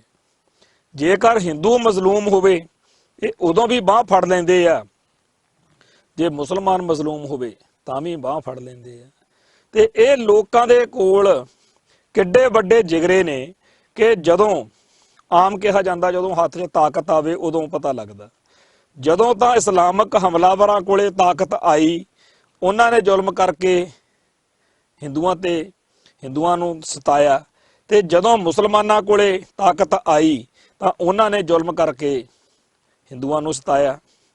ਸੋ ਮੁਸਲਮਾਨ ਤੇ ਹਿੰਦੂ ਜਦੋਂ ਵੀ ਤਾਕਤ ਆਈ ਉਹਨਾਂ ਨੇ ਤਾਂ ਦੂਜੇ ਧਰਮ ਨੂੰ, ਦੂਜੇ ਲੋਕਾਂ ਨੂੰ ਸਤਾਇਆ। ਪਰ ਜਦੋਂ ਸਿੱਖਾਂ ਕੋਲੇ ਤਾਕਤ ਆਈ, ਚਾਹੇ ਬਾਬਾ ਬੰਦਾ ਸਿੰਘ ਬਹਾਦਰ ਵੇਲੇ, ਚਾਹੇ ਮਹਾਰਾਜਾ ਰਣਜੀਤ ਸਿੰਘ ਵੇਲੇ ਜਾਂ ਸਿੱਖ ਰਿਆਸਤਾਂ ਵੇਲੇ, ਜਦੋਂ ਪ੍ਰਭੂ ਸੱਤਾ ਆਈ, ਰਾਜ ਪ੍ਰਬੰਧ ਆਇਆ, ਤਾਂ ਸਿੱਖਾਂ ਨੇ ਕਿਸੇ ਹਿੰਦੂ ਨੂੰ ਇਸ ਕਰਕੇ ਕਿ ਇਹ ਹਿੰਦੂ ਆ ਜਾਂ ਮੁਸਲਮਾਨ ਨੂੰ ਇਸ ਕਰਕੇ ਕਿ ਮੁਸਲਮਾਨ ਆ। ਬੇਸ਼ੱਕ ਪਿਛਲੇ ਸਮਿਆਂ ਦੇ ਵਿੱਚ ਮੁਸਲਮਾਨਾਂ ਨੇ ਕਈ ਮਾੜੇ ਕੰਮ ਕੀਤੇ ਸੀ ਸਿੱਖਾਂ ਨਾਲ, ਪਰ ਉਹ ਮੁਸਲਮਾਨਾਂ ਨੂੰ ਉਹਨਾਂ ਨੂੰ ਸਜ਼ਾ ਦੇਤੀ। ਠੀਕ ਆ, ਮੱਸੇ ਰਗੜ ਨੇ ਕਰਤੂਤ ਕੀਤੀ ਆ, ਰਗੜਤਾ। ਜੇ ਜ਼ਕਰੀਏ ਨਾਲ, ਨਾਦਰ ਸ਼ਾਹ ਨਾਲ, ਜਿਹਦੇ ਮੀਰ ਮੰਨੂ ਨਾਲ ਜਿਹਦੇ ਨਾਲ ਬੈਰ ਆ ਉਹਦੇ ਨਾਲ ਬੈਰ ਸੀ। ਉਹ ਪੂਰੇ ਇੰਟਾਇਰ ਇਸਲਾਮਕ ਸੰਸਾਰ ਨਾਲ ਜਾਂ ਪੂਰੇ ਹਿੰਦੂ ਭਾਈਚਾਰੇ ਨਾਲ ਕਦੇ ਕੋਈ ਨਫ਼ਰਤ ਵਾਲੀ ਗੱਲ ਨਹੀਂ ਸੀ। ਤੋ ਸਿੱਖ ਜਗਤ ਜਿਹੜਾ ਹੈ ਉਹ ਇਸ ਤਰੀਕੇ ਦੇ ਬੇਸ਼ਕੀਮਤੀ ਵਿਚਾਰਾਂ ਨਾਲ ਲੈਸ ਆ, ਜਿਹੜਾ ਹਿੰਦੂਆਂ ਨੂੰ, ਮੁਸਲਮਾਨਾਂ ਨੂੰ ਤੇ ਹੋਰ ਗੈਰ ਸਿੱਖਾਂ ਨੂੰ ਇੱਕ ਨਾ ਇੱਕ ਦਿਨ ਕਾਇਲ ਕਰੇਗਾ ਕਿ ਜੇਕਰ ਵਾਕਿਆ ਹੀ ਸਾਰੇ ਪਾਸਿਆਂ ਤੋਂ ਸੁਖੀ ਹੋਣਾ ਹੈ ਤਾਂ ਇਸ ਮੁਲਕ ਦਾ ਰਾਜ ਪ੍ਰਬੰਧ ਖਾਲਸਿਆਂ ਦੇ ਹੱਥ 'ਚ ਹੋਣਾ ਚਾਹੀਦਾ, ਤੇ ਖਾਲਿਸਤਾਨ ਇਸ ਮੁਲਕ ਦਾ ਨਾਂ ਹੋਣਾ ਚਾਹੀਦਾ। ਕਸ਼ਮੀਰ ਤੋਂ ਕੰਨਿਆ ਕੁਮਾਰੀ ਤੱਕ ਖਾਲਿਸਤਾਨ ਬਣੇ ਤੇ ਇਸ ਖਾਲਿਸਤਾਨ ਦਾ ਪ੍ਰਬੰਧ ਖਾਲਸਾਈ ਰਵਾਇਤਾਂ ਅਨੁਸਾਰ ਚੱਲੇ, ਜਿਹਦੇ ਵਿੱਚ ਕਦੇ ਵੀ ਕਿਸੇ ਨਾਲ ਵਿਤਕਰਾ, ਬੇਇਨਸਾਫੀ, ਵਧੀਕੀ ਦੀ ਕੋਈ ਸੰਭਾਵਨਾ ਹੀ ਨਹੀਂ ਹੋ ਸਕਦੀ।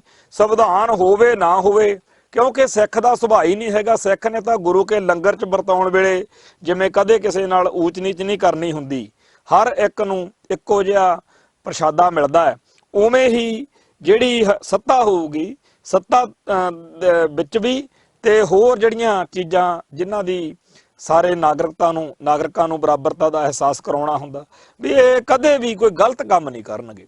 ਸੋ ਜਿਹੜਾ ਇਹ ਬਾਰ-ਬਾਰ ਘਿਨਾਉਣੇ ਸਾਕੇ ਵਾਪਰਦੇ ਆ, ਇਹਨਾਂ ਮੌਕਿਆਂ ਦੇ ਬਹਾਨੇ ਅਸਲ ਵਿੱਚ ਗੁਰੂ ਪਾਤਸ਼ਾਹ ਸਾਨੂੰ ਦੁਨੀਆ ਸਾਹਮਣੇ ਪ੍ਰਗਟ ਹੋਣ ਦਾ ਵੀ ਇੱਕ ਤਰੀਕੇ ਨਾਲ ਮੌਕਾ ਦਿੰਦੇ ਆ ਕਿ ਖਾਲਸਿਓ ਤੁਹਾਡੀ ਇਸ ਵੇਲੇ ਆਹ ਜ਼ਿੰਮੇਵਾਰੀ ਬਣਦੀ ਹੈ।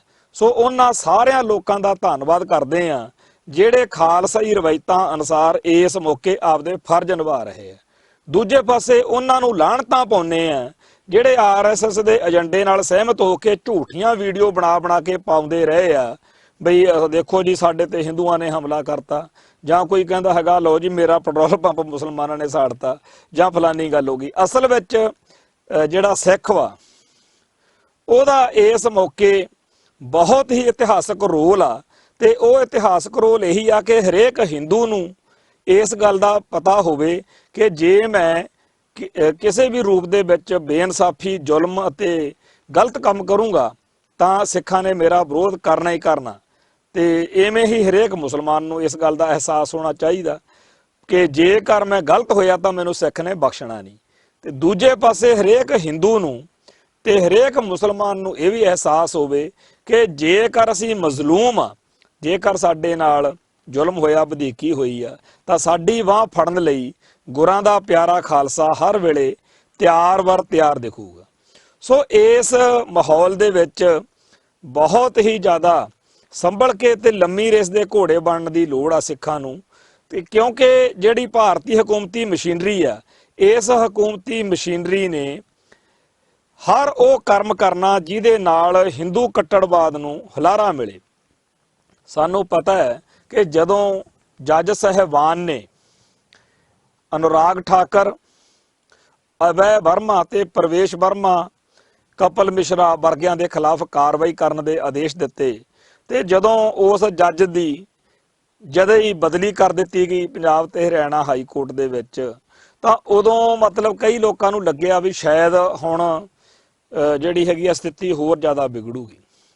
ਪਰ ਜਦੋਂ ਸਾਰਿਆਂ ਨੂੰ ਪਤਾ ਸੀ ਕਿ ਸਥਿਤੀ ਵਿਗੜੂਗੀ, ਕਿਉਂਕਿ ਹੁਣ ਤਾਂ ਹਕੂਮਤ ਬਿਲਕੁਲ ਨੰਗੀ ਚਿੱਟੀ ਹੋ ਕੇ ਉਸ ਧਾਕੜ ਧਿਰ ਦੇ ਵੱਲ, ਹਿੰਦੂ ਕੱਟੜਵਾਦੀਆਂ ਦੇ ਵੱਲ ਭੁਗਤ ਗਈ ਆ, ਜਿਹੜੀ ਮੁਸਲਮਾਨਾਂ ਦਾ ਘਾਣ ਕਰਨ ਕਰਾਉਣ ਲਈ ਮੁੱਠੀਆਂ 'ਚ ਥੁੱਕੇ ਫਿਰਦੀ ਹੈ। ਉਸ ਮੌਕੇ ਸਿੱਖਾਂ ਨੇ ਦਿੱਲੀ 'ਚ ਜਾ ਕੇ ਜਿਸ ਤਰੀਕੇ ਦੇ ਨਾਲ ਮੋਰਚੇ ਸੰਭਾਲੇ ਆ, ਉਹ ਆਪਣੇ ਆਪ ਦੇ ਵਿੱਚ ਇੱਕ ਕਮਾਲ ਦੀ ਗੱਲ ਆ। ਪੰਜਾਬ ਤੋਂ ਬੜੀ ਵੱਡੀ ਗਿਣਤੀ ਵਿੱਚ ਭਾਈਚਾਰੇ ਦੇ ਲੋਕ, ਖਾਸ ਤੌਰ ਤੇ ਜਿਹੜੇ ਆ ਲੰਗਰ ਲਾਉਣ ਵਾਲੀਆਂ ਸੰਸਥਾਵਾਂ ਨੇ, ਜਾਂ ਕਹੀਏ ਕਿ ਪੱਤਰਕਾਰ ਭਾਈਚਾਰਾ ਵੀ ਬੜੀ ਵੱਡੀ ਗਿਣਤੀ 'ਚ ਉੱਥੇ ਪਹੁੰਚਿਆ, ਕਿਉਂਕਿ ਜਿਹੜੀ ਪੀੜ ਅਸੀਂ ਝੱਲੀ ਆ, ਸਿੱਖਾਂ ਨੇ ਝੱਲੀ ਆ, ਸਾਨੂੰ ਉਹਦਾ ਅਹਿਸਾਸ ਆ। ਤੇ ਸਿੱਧੀ ਗੱਲ ਜਾ ਕੇ ਉੱਥੇ ਸੰਤਾਪ ਭੋਗ ਦੇ ਲੋਕਾਂ ਨਾਲ ਕੀਤੀ ਜਾ ਰਹੀ ਹੈ। ਇਹ ਠੀਕ ਆ ਕਿ ਹਿੰਦੂਆਂ ਦਾ ਵੀ ਨੁਕਸਾਨ ਹੋਇਆ, ਇਸ ਗੱਲ ਵਿੱਚ ਕੋਈ ਸ਼ੱਕ ਨਹੀਂ ਕਿ ਹਿੰਦੂ ਵੀ ਮਰੇ ਆ। ਇੱਥੋਂ ਤੱਕ ਕਿ ਆਈਬੀ ਦਾ ਇੱਕ ਅਧਿਕਾਰੀ ਵੀ ਮਾਰਿਆ ਗਿਆ, ਇੱਕ ਪੁਲਿਸ ਵਾਲਾ ਵੀ ਮਾਰਿਆ ਗਿਆ, ਹੋਰ ਵੀ ਕਈ ਇਹੋ ਜਿਹੀਆਂ ਮੌਤਾਂ ਹੋਈਆਂ ਨੇ। ਪਰ ਹਕੀਕਤ ਇਹ ਹੈਗੀ ਆ ਕਿ ਜਿਹੜੀ ਅਸਲੀ ਵਿਕਟਮ ਧਿਰ ਵਾ ਉਹ ਮੁਸਲਮਾਨ ਨੇ, ਜਿਨ੍ਹਾਂ ਨੂੰ ਡਰਾ ਧਮਕਾ ਕੇ ਇਸ ਗੱਲ ਲਈ ਮਜਬੂਰ ਕੀਤਾ ਜਾਣ ਦੇ ਲਈ ਇਹ ਸਾਰਾ ਕੁਝ ਕੀਤਾ ਜਾ ਰਿਹਾ ਕਿ ਤੁਸੀਂ ਬੰਦੇ ਦੇ ਬਣ ਕੇ ਪੁੱਤ ਚੁੱਪ ਕਰਕੇ ਆਪੋ ਆਪਦੇ ਘਰੇ ਦੜ ਜਾਓ, ਤੇ ਜਿਹੜੇ ਨਾਗਰਿਕਤਾ ਸੋਧ ਬਿੱਲ ਤੇ NRC ਵਗੈਰਾ ਨੇ ਇਹਨਾਂ ਦਾ ਵਿਰੋਧ ਕਰਨਾ ਬੰਦ ਕਰੋ। ਸੋ ਇਹ ਗੱਲ ਕੱਲੀ ਇੱਥੇ ਨਹੀਂ, ਦੱਸਦੇ ਆ ਕਿ ਬਾਹਰਲੇ ਮੁਲਕਾਂ 'ਚ ਕੈਨੇਡਾ, ਅਮਰੀਕਾ ਤੱਕ ਵੀ ਇਹ ਬਿਮਾਰੀ ਪਹੁੰਚ ਚੁੱਕੀ ਆ। ਜਿਹੜਾ ਵੀ ਕੋਈ ਸ਼ਖਸ ਇਹਨਾਂ ਕਾਲੇ ਕਾਨੂੰਨਾਂ ਦਾ ਵਿਰੋਧ ਕਰਦਾ, ਤੋ ਜਿਹੜੇ ਹਿੰਦੂ ਕੱਟੜਪੰਥੀ ਆ ਉਹਦਾ ਗਲ ਘੁੱਟਣ ਤੱਕ ਜਾਂਦੇ ਆ, ਔਰ ਬੜੀ ਬੇਦਰਦੀ ਨਾਲ ਪੇਸ਼ ਆਉਂਦੇ ਆ। ਬੇਸ਼ੱਕ ਖੁਦ ਨੂੰ ਖਾਕੀ ਵਰਦੀ ਪਾ ਕੇ ਪੁਲਿਸ ਵਾਲਿਆਂ ਵਰਗੇ ਬਣ ਕੇ, ਫੌਜ ਵਾਲਿਆਂ ਵਰਗੇ ਬਣ ਕੇ ਜ਼ੁਲਮ ਕਿਉਂ ਨਾ ਕਰਨਾ ਪਵੇ, ਹਰ ਹੀਲਾ ਵਰਤਦੇ ਆ। ਸੋ ਕੈਨੇਡਾ ਤੱਕ ਤੋਂ ਖਬਰਾਂ ਆ ਰਹੀਆਂ ਨੇ ਕਿ ਲੋਕਾਂ ਨੂੰ ਡਰਾਇਆ ਧਮਕਾਇਆ ਜਾ ਰਿਹਾ ਕਿ ਤੁਸੀਂ ਕਿਸੇ ਵੀ ਤਰ੍ਹਾਂ ਇਹੋ ਜਿਹੇ ਜਿਹੜੇ ਕਾਲੇ ਕਾਨੂੰਨ ਨੇ ਇਹਨਾਂ ਦਾ ਵਿਰੋਧ ਨਹੀਂ ਕਰਨਾ। ਸੋ ਜਿਹੜੇ ਪੁਲਿਸ ਅਤੇ ਫੌਜ ਦੀ ਹਾਜ਼ਰੀ ਦੇ ਵਿੱਚ ਬੱਬਰ ਸ਼ੇਰਾਂ ਵਾਂਗੂ ਗਰਜਦੇ ਨੇ, ਲੋਕਾਂ ਤੇ ਜ਼ੁਲਮ ਕਰਦੇ ਨੇ, ਉਹਨਾਂ ਵਿੱਚੋਂ ਕਈਆਂ ਦੀਆਂ ਵੀਡੀਓਜ਼ ਆਈਆਂ ਨੇ ਜਦੋਂ ਉਹਨਾਂ ਨੂੰ ਜਿਹੜੇ ਹਿੰਦੂਆਂ ਨੂੰ ਫੜ ਕੇ, ਬੱਚਿਆਂ ਨੂੰ, ਨੌਜਵਾਨ ਅੱਲੜ ਉਮਰ ਦੇ ਨਿਆਣੇ ਆ ਬਾਲੇ, ਤਾਂ ਜਦੋਂ ਉਹ ਕਦੇ ਧੱਕੇ ਚੜ ਗਏ ਮੁਸਲਮਾਨਾਂ ਦੇ, ਉਹਨਾਂ ਨੇ ਉਹਨਾਂ ਦੀਆਂ ਵੀਡੀਓਜ਼ ਬਣਾ ਕੇ ਪਾਈਆਂ। ਪੁੱਛਿਆ ਉਹਨਾਂ ਨੂੰ ਪਹਿਲਾਂ ਵੀ ਤੁਹਾਨੂੰ ਕੁਝ ਕਿਹਾ ਤਾਂ ਨਹੀਂ? ਉਹ ਕਹਿੰਦੇ ਜੀ ਨਹੀਂ। ਕਹਿੰਦੇ ਵੀ ਫਿਰ ਤੁਸੀਂ ਸਾਡੇ ਧਰਮ ਦੇ ਉੱਤੇ, ਸਾਡੇ ਲੋਕਾਂ ਉੱਤੇ ਜੋ ਕੁਝ ਕਰ ਰਹੇ ਹੋ ਕੀ ਆ ਇਹ ਗੱਲ? ਉਹ ਭੋਰਾ ਪਰ ਨਿਆਣੇ ਨੇ, ਅੱਲੜ ਜੀ ਉਮਰ ਦੇ, ਜਿਨ੍ਹਾਂ ਨੂੰ ਤਿਆਰ ਕਰਕੇ ਇਹ ਲੈ ਕੇ ਆਏ ਨੇ, ਉਹਨਾਂ ਨੂੰ ਨਾ ਗੱਲ ਦੀ ਸਮਝ ਆ ਵੀ ਅਸੀਂ ਕੀ ਕਰ ਰਹੇ ਹਾਂ, ਕੀ ਅਸੀਂ ਪਾਪ ਕਰ ਰਹੇ ਹਾਂ ਜਾਂ ਜ਼ੁਲਮ ਕਰ ਰਹੇ ਹਾਂ। ਸੋ ਜਿਸ ਤਰੀਕੇ ਦੇ ਨਾਲ ਉਹ ਸਾਰਾ ਕੁਝ, ਸੋਸ਼ਲ ਮੀਡੀਆ ਦਾ ਜ਼ਮਾਨਾ, ਪਰ ਹੈਰਾਨੀ ਦੀ ਗੱਲ ਇਹ ਹੈਗੀ ਆ ਕਿ ਇਹ ਜਿਹੜੇ ਸ਼ੇਰ ਬਣ ਕੇ ਆਉਂਦੇ ਨੇ, ਜਦੋਂ ਫੜੇ ਜਾਂਦੇ ਨੇ ਉਦੋਂ ਗਿੱਦੜਾਂ ਵਾਲੀ ਬੋਲੀ ਬੋਲਦੇ ਆ। ਤੇ ਉਹਨਾਂ ਵਿੱਚੋਂ ਕਈਆਂ ਦਾ ਹਾਲ ਇਹ ਹੈਗਾ ਕਿ ਵੀਡੀਓ ਬਣਾ ਕੇ ਗਰਜ ਗਰਜ ਕੇ ਕਹਿੰਦੇ ਆ ਕਿ ਹਾਂ ਮੈਂ ਜਿਹੜਾ ਸੀਗਾ ਮਸਜਿਦ ਵਿੱਚ ਅੱਗ ਲਾਈ ਸੀ, ਮੈਂ ਮੁਸਲਮਾਨਾਂ ਦੇ ਘਰਾਂ ਨੂੰ ਅੱਗਾਂ ਲਾਈਆਂ ਸੀ, ਮੈਂ ਇਦਾਂ ਕੀਤਾ ਸੀ। ਇਹ ਸਾਰੀ ਜਿਹੜੀ ਗੱਲਬਾਤ ਪੂਰੇ ਸਿਨੈਰੀਓ ਨੂੰ ਪੇਸ਼ ਕਰਦੀ ਆ ਕਿ ਉੱਥੇ ਕਿਸ ਤਰੀਕੇ ਦੇ ਨਾਲ ਹਿੰਦੂ ਕੱਟੜਵਾਦ ਜਿਹੜਾ ਹੈ ਉਹ ਬੇਲਗਾਮ ਹੋ ਕੇ ਖੌਰੂ ਪਾ ਰਿਹਾ। ਤੇ ਜਦੋਂ ਪੂਰਬੀ ਦਿੱਲੀ ਦੇ ਵਿੱਚ ਇਸ ਮੌਕੇ ਜੱਜ ਨੇ ਕਿਹਾ ਕਿ ਖੁਦ ਜਿਹੜੇ ਮੁੱਖ ਮੰਤਰੀ, ਡਿਪਟੀ ਮੁੱਖ ਮੰਤਰੀ ਉੱਥੇ ਜਾਣ, ਹੋਰ ਅਧਿਕਾਰੀ ਜਾਣ, ਤਾਂ ਉੱਥੇ ਜੇ ਭੇਜਿਆ ਹੀ ਤਾਂ ਅਮਿਤ ਸ਼ਾਹ ਨੇ ਜਾਂ ਮੋਦੀ ਨੇ ਖੁਦ ਜਾ ਕੇ ਲੋਕਾਂ ਦਾ ਦੁੱਖ ਮਿਟਾਉਣ ਦੀ ਥਾਂ ਮੋਦੀ ਦਾ ਤਾਂ ਕੰਮ ਹੀ ਇਹ ਆ, ਸੁੱਤਾ ਪਿਆ ਉੱਠਿਆ 2-3 ਦਿਨਾਂ ਬਾਅਦ ਉੱਠ ਕੇ ਕਹਿਤਾ ਵੀ ਬੜਾ ਮਾੜਾ ਹੋਇਆ ਜੀ, ਮੈਨੂੰ ਪਤਾ ਲੱਗਿਆ, ਇਹ ਹੋਣਾ ਨਹੀਂ ਸੀ ਚਾਹੀਦਾ। ਇੰਨੀ ਗੱਲ ਨਾਲ ਕੀ ਹੁੰਦਾ? ਤੇਰੀ ਜ਼ਿੰਮੇਵਾਰੀ ਆ। ਹੁਣ ਦਿੱਲੀ ਦੇ ਵਿੱਚ ਅਮਿਤ ਸ਼ਾਹ ਬੈਠਾ ਹੋਵੇ, ਚੱਪੇ ਚੱਪੇ ਉੱਤੇ ਨਜ਼ਰ ਰੱਖਣੀ, ਉੱਥੇ ਗ੍ਰਹਿ ਮੰਤਰਾਲਾ, ਹੋਮ ਮਿਨਿਸਟਰੀ, CID, IB, ਇੱਕ ਪਾਸੇ ਤਾਂ ਨਿੱਕੀ ਨਿੱਕੀ ਗੱਲ ਦੇ ਲਈ ਕਹਿੰਦੇ ਹੋ ਕਿ ਸਾਨੂੰ ਸਭ ਪਤਾ, ਤੇ ਦੂਜੇ ਪਾਸੇ ਉੱਥੇ 3 ਦਿਨ ਲੋਕ ਮਾਰੇ ਜਾਂਦੇ ਰਹੇ, ਅੱਗਾਂ ਲੱਗਦੀਆਂ ਜਾਂਦੀਆਂ ਰਹੀਆਂ, ਤੇ ਉਦੋਂ ਤੁਸੀਂ ਹਿੱਲਦੇ ਕੋਈ ਨਹੀਂ। ਸੋ ਸਪਸ਼ਟ ਜੀ ਗੱਲ ਆ ਕਿ ਇਹਨਾਂ ਦੀ ਮਰਜ਼ੀ ਨਾਲ ਹੋ ਰਿਹਾ। ਤੇ ਜਿਵੇਂ ਪੰਜਾਬ ਦੇ ਵਿੱਚ ਇੱਥੇ ਕਰਤਾਰਪੁਰ ਲਾਂਘੇ ਬਾਰੇ DGP ਨੇ ਕਿਹਾ ਸੀਗਾ ਬਈ ਸਾਡੇ ਕੋਲੇ ਖਬਰਾਂ ਨੇਗੀਆਂ ਵੀ ਉੱਥੇ ਜਾਣ ਵਾਲਾ 6-7 ਘੰਟਿਆਂ ਦੇ ਵਿੱਚ ਹੀ, ਤੇ ਜਦੋਂ ਸਿੱਖ ਸੰਗਤਾਂ ਨੇ ਵਿਰੋਧ ਕੀਤਾ ਤਾਂ 2 ਰਾਹ ਫੜੇ। ਇੱਕ ਤਾਂ ਇਹ ਕਿ ਇਹਨੂੰ ਜਾਇਜ਼ ਕਿਵੇਂ ਠਹਿਰਾਉਣਾ, ਦੂਜਾ ਇਹ ਕਿ ਉੱਥੇ ਕਿਸੇ ਤਰੀਕੇ ਨਾਲ ਇਸ ਗੱਲ ਨੂੰ ਕਹਿਤਾ ਜਾਵੇ। ਤੇ ਉਹ ਕਿਹਾ ਵੀ ਕਿ ਚਲੋ ਜੀ ਗਲਤੀ ਹੋ ਗਈ, ਕੈਪਟਨ ਨੇ ਵੀ ਉਹਦਾ ਵਿਰੋਧ ਦਾ ਕੈਪਟਨ ਨੇ ਵੀ ਉਹਦੀ ਹਮਾਇਤ ਕੀਤੀ ਆ, ਦਿਨਕਰ ਗੁਪਤਾ ਦੀ। ਪਰ ਹੁਣ ਖਬਰਾਂ ਇਹ ਨੇ ਕਿ ਪੰਜਾਬ ਦੇ ਥਾਣਿਆਂ ਦੇ ਵਿੱਚ ਜਾਂ ਹੋਰਨਾਂ ਥਾਵਾਂ ਦੇ ਉੱਤੇ ਉਹਨਾਂ ਸਿੱਖਾਂ ਨੂੰ ਸੱਦ ਕੇ ਜਲੀਲ ਕੀਤਾ ਜਾ ਰਿਹਾ, ਪੁੱਛ ਪੜਤਾਲ ਦੇ ਨਾਂ ਤੇ ਉਹਨਾਂ ਨੂੰ ਦਬਕਾਇਆ ਜਾ ਰਿਹਾ, ਜਿਹੜੇ ਪਾਕਿਸਤਾਨ ਦੀ ਯਾਤਰਾ ਕਰਕੇ ਆਏ ਨੇ ਜਾਂ ਕਰਤਾਰਪੁਰ ਦੇ ਲਾਂਘੇ ਰਾਹੀਂ ਦਰਸ਼ਨ ਦਿਦਾਰੇ ਕਰਕੇ ਆਏ ਨੇ। ਗੱਲ ਦਿਮਾਗ 'ਚ ਇਹੀ ਫਸੀ ਹੋਈ ਆ ਕਿ ਜਿਵੇਂ ਪਹਿਲਾਂ ਇਹ ਗੱਲ ਫੈਲਾਈ ਸੀ ਕਿ ਜੇ ਨਨਕਾਣਾ ਸਾਹਿਬ ਦੀ ਯਾਤਰਾ ਲਈ ਵੀਜ਼ਾ ਲਵਾ ਲਈਏ ਪਾਕਿਸਤਾਨ ਦਾ ਤਾਂ ਕੈਨੇਡਾ, ਅਮਰੀਕਾ ਵਰਗੇ ਮੁਲਕਾਂ ਦਾ ਵੀਜ਼ਾ ਨਹੀਂ ਲੱਗਦਾ। ਤੋ ਹੁਣ ਨਾਲ ਇਹ ਗੱਲ ਜਦੋਂ ਆ ਗਈ ਕਿ ਚਲੋ ਜੀ ਪਾਸਪੋਰਟ ਤੇ ਤਾਂ ਕੋਈ ਮੋਹਰ ਨਹੀਂ ਲੱਗਦੀ, ਤਾਂ ਸਿੱਖ ਬਹੁਤ ਵੱਡੀ ਗਿਣਤੀ 'ਚ ਜਾਣ ਦੀ ਐਪਲੀਕੇਸ਼ਨਾਂ ਦਿੰਦੇ ਸੀ। ਸੋ ਪਹਿਲਾਂ ਤਾਂ CID, IB ਵਾਲੇ ਉਹਨਾਂ ਨੂੰ ਦਿੰਦੇ ਹੀ ਨਹੀਂ ਸੀ ਪਰਮਿਸ਼ਨ, ਤੇ ਜੇਕਰ ਹੁਣ ਦੇ ਹੀ ਦਿੱਤੀ ਤਾਂ ਹੁਣ DGP ਦੇ ਰਾਹੀਂ ਇੱਕ ਮਾਹੌਲ ਕ੍ਰੀਏਟ ਕੀਤਾ ਜਾ ਰਿਹਾ। ਜਦੋਂ ਹਰੇਕ ਬੰਦੇ ਨੂੰ ਇਹ ਪਤਾ ਲੱਗੂ ਕਿ ਬਾਅਦ ਵਿੱਚ CID ਵਾਲੇ ਆ ਕੇ ਤੰਗ ਕਰਨਗੇ, IB ਵਾਲੇ ਤੰਗ ਕਰਨਗੇ, ਤਾਂ ਬੰਦਾ ਜਕਣ ਲੱਗ ਜਾਂਦਾ। ਸੋ ਇੱਕ ਮਾਹੌਲ ਜਿਹੜਾ ਕਰਤਾਰਪੁਰ ਲਾਂਘੇ ਦੇ ਖਿਲਾਫ ਬਣਾਇਆ ਜਾ ਰਿਹਾ, ਉਹਦੇ ਵਿੱਚੋਂ ਹੀ ਇਹ ਗੱਲ ਆ ਕਿ ਇੱਕ ਪਾਸੇ ਤੁਸੀਂ ਕਹਿੰਦੇ ਹੋ ਕਿ ਸਾਨੂੰ ਬੜਾ ਕੁਝ ਪਤਾ, ਸਾਡੇ ਕੋਲੇ CID ਆ, IB ਆ, ਜੇ ਇਹ ਸਾਰਾ ਕੁਝ ਫਿਰ ਦਿੱਲੀ 'ਚ ਕਿੱਥੇ ਜਾਂਦੀਆਂ ਰਹੀਆਂ? ਉਹ ਸਾਰੀਆਂ ਥਾਂ ਥਾਂ ਤੇ ਚੱਪੇ ਚੱਪੇ ਉੱਤੇ ਤੁਹਾਡੇ ਜਿਹੜੇ IB ਦੇ CID ਦੇ ਸੈੱਲ ਨੇ, ਉਹਨਾਂ ਰਾਹੀਂ ਇਹ ਸਾਰੀ ਗੱਲ ਜਿਹੜੀ ਆ ਉਹ ਪਤਾ ਹੀ ਆ। ਪਰ ਹਕੀਕਤ ਇਹ ਹੈਗੀ ਆ ਕਿ ਉਹ ਕਰਨਾ ਕਰਾਉਣਾ ਤਾਂ ਖੁਦ ਚਾਹੁੰਦੇ ਆ ਸਾਰਾ ਕੁਝ। ਸੋ ਜੁਰਮ ਜਿਹੜਾ ਹੈ, ਜਿਹੜੀ ਵਧੀਕੀ ਆ, ਬੇਇਨਸਾਫੀ ਆ, ਉਹ ਪੂਰੀ ਮਿੱਥ ਕੇ ਕੀਤੀ ਜਾ ਰਹੀ ਆ। ਸੋ ਜਿਹੜਾ ਉੱਥੇ ਜਸਟਿਸ S ਮੁਰਲੀਧਰ ਨੇ ਇਹ ਜਿਹੜੇ ਫੈਸਲੇ ਕੀਤੇ ਆ, ਜਾਂ ਫੈਸਲੇ ਨਹੀਂ, ਉਹਨੇ ਕੁਝ ਸਖਤ ਸਟੈਂਡ ਲਿਆ ਕਿ 1984 ਦੇ ਦੰਗਿਆਂ ਵਰਗਾ, ਵੈਸੇ ਦੰਗੇ ਨਹੀਂ, ਸਾਡਾ ਤਾਂ ਕਤਲੇਆਮ ਹੋਇਆ ਸੀ।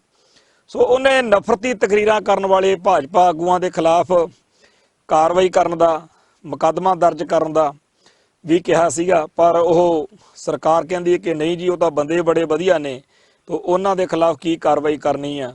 ਦੂਸਰਾ ਜਿਹੜਾ ਹੈਗਾ ਵੀ ਜਿਹੜੀਆਂ ਹੁਣ ਤੱਕ ਜਸਟਿਸ S ਮੁਰਲੀਧਰ ਤੇ ਤਲਵੰਤ ਸਿੰਘ ਨੇ, ਇਹ ਸਾਂਝਾ ਬੈਂਚ ਸੀਗਾ, ਜਿੰਨੇ ਉਹਨਾਂ ਨੇ ਸਖਤ ਬਿਆਨ ਕੀਤੇ ਸੀ ਜਾਂ FIR ਦਰਜ ਕਰਨ ਦੇ ਹੁਕਮ ਦਿੱਤੇ ਸੀਗੇ, ਉਹ ਹੁਣ ਸਾਰੇ ਦੇ ਸਾਰੇ ਖੂਹ ਖਾਤੇ ਪੈ ਗਈ ਆ ਗੱਲ।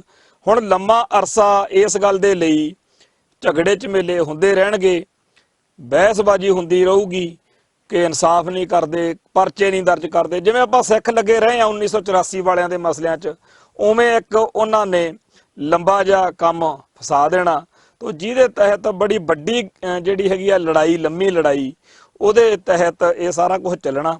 ਤੋ ਨਾਲ ਦੀ ਨਾਲ ਇਹ ਸ਼ਾਂਤੀ ਵਾਲੀਆਂ ਮੋਦੀ ਸਾਹਿਬ ਦੀਆਂ ਅਪੀਲਾਂ ਵੀ ਆਉਣਗੀਆਂ, ਤੇ ਨਾਲ ਦੀ ਨਾਲ ਇਹ ਵੀ ਅਦਾਲਤ ਕਹਿੰਦੀ ਰਹੂਗੀ ਕਿ ਤੁਸੀਂ ਸਹੀ ਨਹੀਂ ਕੀਤਾ, ਤੁਸੀਂ ਆਹ ਨਹੀਂ ਕੀਤਾ, ਉਹ ਨਹੀਂ ਕੀਤਾ, ਪਰ ਕਾਤਲ ਧਿਰ ਨੂੰ ਕੋਈ ਇਸ ਗੱਲ ਦੀ ਸੰਗ ਸ਼ਰਮ ਨਹੀਂ ਤੇ ਉਹ ਇਹਨਾਂ ਵੀਡੀਓ ਕੈਮਰਾ ਦੀ ਹਾਜ਼ਰੀ ਦੇ ਵਿੱਚ ਵੀ ਆਪਦਾ ਜਿਹੜਾ ਗਲਤ ਕੰਮ ਆ, ਕਤਲੋਗਾਰਤ ਦਾ ਕੰਮ ਆ, ਉਹ ਕਰਨ ਲਈ ਆਜ਼ਾਦ ਆ।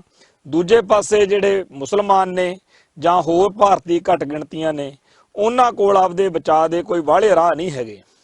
ਤੇ ਉਸ ਤੋਂ ਵੱਡੀ ਗੱਲ ਇਹ ਹੈਗੀ ਹੈ ਕਿ ਸਿੱਖ ਜਿਹੜੇ ਆ ਉਹਨਾਂ ਨੂੰ ਇਸ ਮੌਕੇ ਆਪਦਾ ਫਰਜ਼ ਨਿਭਾਉਣ ਦੇ ਲਈ ਜਿਸ ਤਰੀਕੇ ਦੀ ਪਹਿਲਾਂ ਤਿਆਰੀ ਹੋਣੀ ਚਾਹੀਦੀ ਹੈ, ਉਹੋ ਜਿਹੀ ਤਿਆਰੀ ਬੇਸ਼ੱਕ ਨਹੀਂ ਸੀ, ਪਰ ਹੁਣ ਸਿੱਖਾਂ ਨੇ ਉੱਥੇ ਮੋਰਚੇ ਸੰਭਾਲ ਲਏ ਆ। ਖਾਲਸਾ ਏਡ ਵਾਲੇ ਵੀ ਪਹੁੰਚ ਗਏ ਆ। ਦਿੱਲੀ ਸਿੱਖ ਗੁਰਦੁਆਰਾ ਪ੍ਰਬੰਧਕ ਕਮੇਟੀ, ਅਕਾਲ ਤਖਤ ਸਾਹਿਬ ਦੇ ਜਥੇਦਾਰ ਜਿਹੜੇ ਬਾਦਲ ਦਲ ਵੱਲੋਂ ਨੇ, ਗਿਆਨੀ ਹਰਪ੍ਰੀਤ ਸਿੰਘ, ਇਹਨਾਂ ਨੇ ਵੀ ਸਟੇਟਮੈਂਟ ਦਿੱਤੀ ਆ। ਸੋ ਜਾਪਦਾ ਇਹ ਹੈਗਾ ਕਿ ਇੱਕ ਵਾਰੀ ਫਿਰ ਉਦਮ ਊਰਜਾ ਇਹ ਜ਼ਰੂਰ ਕਿਸੇ ਦਿਨ ਖੜਾ ਹੋਊਗਾ। ਇੱਕ ਵਾਰ ਤਾਂ ਗੱਲ ਠਠੰਬਰ ਗਈ ਆ, ਪਰ ਇਹ ਗੱਲ ਪੱਕਾ ਕੋਈ ਇਲਾਜ ਨਹੀਂ ਲੱਗਦਾ। ਅੰਦਰ ਖਾਤੇ ਜੋ ਰਿੱਝ ਪੱਕ ਰਿਹਾ ਜਾਪਦਾ ਹੈ। ਸਰਕਾਰ ਦੀ ਸਰਪ੍ਰਸਤੀ ਹੇਠ ਇੱਕ ਵਾਰੀ ਦਿੱਲੀ ਵਿੱਚ ਜਾਂ ਕਿਤੇ ਹੋਰ ਬੀਜੇਪੀ ਗਵਰਨਮੈਂਟ, ਆਰਐਸਐਸ, ਹਿੰਦੂ ਕੱਟੜਪੰਥੀ ਕੁਛ ਇਹੋ ਜਿਹਾ ਜ਼ਰੂਰ ਕਰਨਗੇ ਜਿਹਦੇ ਨਾਲ ਮੁਸਲਮਾਨਾਂ ਦੇ ਦਿਲਾਂ ਵਿੱਚ ਹਿੰਦੂਆਂ ਦੀ ਦਹਿਸ਼ਤ ਪੈ ਜਾਵੇ। ਸੋ ਅਸੀਂ ਇਹ ਗੱਲ ਬਾਰ-ਬਾਰ ਮਹਿਸੂਸ ਕੀਤੀ ਆ ਸਾਰੀ ਗੱਲਬਾਤ ਦੇ ਵਿੱਚ ਕਿ ਐਤਕੀ ਉਹਨਾਂ ਨੇ ਨਾ ਉਵੇਂ ਰੇਪ ਕੀਤੇ ਨੇ, ਨਾ ਬਾਹਲਾ ਵੱਡਾ ਕਤਲੇਆਮ ਕੀਤਾ, ਤੇ ਨਾ ਅਸਲ ਵਿੱਚ ਇੱਕ ਲਿਮਟਡ ਜੇ ਤਰੀਕੇ ਨਾਲ ਉਹਨਾਂ ਨੇ ਮਿੱਥ ਕੇ ਕਿ ਇੰਨੇ ਕੁ ਇਲਾਕੇ ਚਾਹ ਵਾਰਦਾਤਾਂ ਕਰਨੀਆਂ ਨੇ ਤੇ ਇੱਥੇ ਮੁਸਲਮਾਨਾਂ ਦੇ ਦਿਲਾਂ 'ਚ ਜਿਹੜਾ ਧਮਕ ਪਾਉਣੀ ਆ, ਦਹਿਲ ਪਾਉਣਾ ਸੀ ਹਿੰਦੂ ਦਾ, ਵੀ ਹਰੇਕ ਮੁਸਲਮਾਨ ਜਿਹੜਾ ਹੈ ਉਹ ਆਮ ਹਿੰਦੂ ਨੂੰ ਦੇਖ ਕੇ ਉਹਦੇ ਮਨ ਵਿੱਚ ਦਹਿਸ਼ਤ ਆ ਜਾ ਕਰੇ। ਸੋ ਦਹਿਸ਼ਤ ਦਾ ਮਾਹੌਲ ਬਣਾ ਦੇਣ ਦੇ ਲਈ ਜੋ ਕੁਝ ਕੀਤਾ ਗਿਆ ਹੈ ਉਹਦੇ ਨਾਲੋਂ ਵੀ ਜ਼ਿਆਦਾ ਦੀ ਆਸ ਆ, ਕਿਉਂਕਿ ਜਿਸ ਤਰੀਕੇ ਦੇ ਨਾਲ ਥੂ ਹੋਈ ਆ, ਉਸ ਥੂ ਨੂੰ ਉਹ ਸੋਚਦੇ ਨੇ ਕਿ ਹੁਣ ਇੰਨੀ ਆਪਦੀ ਜਿਹੜੀ ਆ ਬੇਇੱਜ਼ਤੀ ਤਾਂ ਕਰਵਾਈ ਲਈ ਆ ਤੇ ਕਿਉਂ ਨਾ ਕੁਝ ਹੋਰ ਵੱਡਾ ਕਰ ਲਿਆ ਜਾਵੇ। ਸੋ ਇਹ ਸੋਚਣਾ ਕਿ ਜੀ ਅਦਾਲਤ ਨੇ ਇਹ ਕਹਿਤਾ, ਮੀਡੀਆ ਨੇ ਆਹ ਕਹਿਤਾ, ਯੂਐਨਓ ਤੱਕ ਗੱਲ ਚਲੀ ਗਈ, ਇਹਨਾਂ ਗੱਲਾਂ ਦਾ ਭਾਜਪਾ ਨੂੰ, ਹਿੰਦੂ ਕੱਟੜਪੰਥੀਆਂ ਨੂੰ ਭੋਰਾ ਵੀ ਕੋਈ ਪਰਵਾਹ ਨਹੀਂ। ਸੋ ਹਰ ਵਕਤ ਅਲਰਟ ਰਹਿਣ ਦੀ ਲੋੜ ਆ, ਚਤੰਨ ਰਹਿਣ ਦੀ ਲੋੜ ਆ ਤੇ ਹਰ ਮੌਕੇ ਅੱਖਾਂ ਖੋਲ ਕੇ ਰੱਖਣ ਦੀ ਲੋੜ ਆ, ਕਿਉਂਕਿ ਜਦੋਂ ਅੱਗਾਂ ਲੱਗਦੀਆਂ ਨੇ, ਗੋਲੀਆਂ ਚੱਲਦੀਆਂ ਨੇ, ਨਫ਼ਰਤ ਹਿੰਸਾ ਵੱਧਦੀ ਆ, ਉਦੋਂ ਪਤਾ ਨਹੀਂ ਕਿਹੜੀ ਗੱਲ ਕਦੋਂ ਕਿੱਧਰ ਨੂੰ ਚਲੀ ਜਾਵੇ। ਇਹੋ ਜਿਹੇ ਮਾਹੌਲ ਦੇ ਵਿੱਚ ਅਸੀਂ ਪੰਜਾਬ ਵਾਸਤੇ ਵੀ ਅਪੀਲ ਕਰਾਂਗੇ ਕਿ ਪੰਜਾਬ ਦੇ ਵਿੱਚ ਬੜੀ ਵੱਡੀ ਗਿਣਤੀ ਵਿੱਚ ਹਿੰਦੂ ਕੱਟੜਪੰਥੀ ਜਿਹੜੇ ਨੇ, ਹਿੰਦੂ ਸ਼ਿਵ ਸੈਨਾ ਟਾਈਪ, ਸੂਰੀ ਵਰਗੇ ਜਾਂ ਹੋਰ ਕਈ ਲੋਕ ਜਿਹੜੇ ਨੇ, ਉਹ ਸਿੱਖ ਜਜ਼ਬਾਤਾਂ ਨੂੰ ਲਾਂਬੂ ਲਾਉਂਦੇ ਰਹਿੰਦੇ ਨੇ ਤੇ ਉਹ ਬੜੀ ਸਕੀਮ ਜਿਹਦੇ ਨਾਲ ਬਾਅਦ 'ਚ ਮੁੱਕਰ ਵੀ ਜਾਂਦੇ ਨੇ, ਪਰ ਉਹਨਾਂ ਦਾ ਮੁੱਖ ਕੰਮ ਜਿਹੜਾ ਹੈ ਉਹ ਇਹੀ ਆ ਕਿ ਸਿੱਖ ਨੌਜਵਾਨਾਂ ਦੀ ਨਿਸ਼ਾਨਦੇਹੀ ਕਰਦੇ ਕਰਾਉਂਦੇ ਰਹਿਣਾ। ਪਿਛਲੇ ਦਿਨੀ ਗੁਰਦਾਸਪੁਰ ਦੇ ਵਿੱਚ, ਧਾਰੀਵਾਲ ਦੇ ਵਿੱਚ, ਜਦੋਂ ਇੱਕ ਹਿੰਦੂ ਕੱਟੜਪੰਥੀ ਜਿਹੜਾ ਹੈ ਉਹ ਮਰ ਗਿਆ, ਦੂਜੇ ਦੇ ਗੋਲੀ ਵੱਜ ਗਈ, ਫੱਟੜ ਹੋ ਗਿਆ, ਤਾਂ ਉਹਦੇ ਬਹਾਨੇ ਘੱਟੋ ਘੱਟ 50-60 ਸਿੱਖ ਨੌਜਵਾਨਾਂ ਨੂੰ ਜਿਹੜਾ ਸੀਗਾ ਸੀਏ ਸਟਾਫਾਂ ਦੇ ਵਿੱਚ ਉਹਨਾਂ ਨੂੰ ਸੱਦ ਕੇ ਜਲੀਲ ਕੀਤਾ ਜਾ ਰਿਹਾ, ਇੰਟਰੋਗੇਟ ਕੀਤਾ ਜਾ ਰਿਹਾ। ਤੋ ਇਹ ਜਿਹੜਾ ਸਾਰਾ ਕੁਝ ਚੱਲ ਰਿਹਾ ਉਹ ਵੀ ਇਸੇ ਗੱਲ ਦੇ ਤਹਿਤ ਆ ਕਿ ਸਿੱਖਾਂ ਦੇ ਮਨਾਂ 'ਚ ਦਹਿਸ਼ਤ ਪਾਉਣੀ ਆ, ਕਿਉਂਕਿ ਅਸੀਂ ਇਹ ਵੀ ਨਾਲ ਦੀ ਨਾਲ ਦੱਸਣਾ ਚਾਹਾਂਗੇ ਕਿ ਪੰਜਾਬ ਦੇ ਵਿੱਚ ਸੈਂਕੜੇ ਵਾਰ ਇੰਜ ਹੋਇਆ ਕਿ ਕਿਸੇ ਹਿੰਦੂ ਕੱਟੜਪੰਥੀ ਨੇ ਦਾਅਵਾ ਕੀਤਾ ਕਿ ਮੈਨੂੰ ਧਮਕੀ ਪੱਤਰ ਆਇਆ ਤੇ ਮੈਨੂੰ ਖਾੜਕੂਆਂ ਤੋਂ ਖਤਰਾ, ਜਾਂ ਮੇਰੇ ਉੱਤੇ ਖਾੜਕੂ ਹਮਲਾ ਹੋ ਗਿਆ ਜੀ, ਪਰ ਬਾਅਦ ਵਿੱਚ ਉਹ ਗੱਲ ਝੂਠੀ ਸਿੱਧ ਹੋਈ।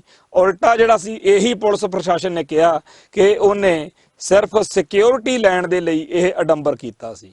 ਸੋ ਪੰਜਾਬ ਦੇ ਵਿੱਚ ਵੀ ਹਿੰਦੂ ਕੱਟੜਪੰਥੀ ਸਿੱਖਾਂ ਲਈ ਕੋਈ ਵਿਪਤਾ ਖੜੀ ਕਰ ਸਕਦੇ ਆ। ਸੋ ਸਾਡਾ ਸਾਰਿਆਂ ਦਾ ਫਰਜ਼ ਬਣਦਾ ਕਿ ਅਸੀਂ ਪੰਥ ਅਤੇ ਪੰਜਾਬ ਨੂੰ ਸਮਰਪਿਤ ਹੋ ਕੇ ਅੱਖਾਂ ਖੋਲ ਕੇ ਰੱਖੀਏ ਤੇ ਆਪਦੀ ਤਿਆਰੀ ਰੱਖੀਏ। ਕੋਈ ਸਾਨੂੰ ਮਾੜੀ ਮੰਦਭਾਗੀ ਘਟਨਾ ਜਿਹੜੀ ਹੈ ਉਹਦੇ ਵਿੱਚ ਦੀ ਨਾਲ ਲੰਘਣਾ ਪਵੇ। ਸੋ ਇੰਨੀਆਂ ਬੇਨਤੀਆਂ ਪ੍ਰਵਾਨ ਕਰਿਓ ਜੀ। ਵਾਹਿਗੁਰੂ ਜੀ ਕਾ ਖਾਲਸਾ, ਵਾਹਿਗੁਰੂ ਜੀ ਕੀ ਫਤਿਹ।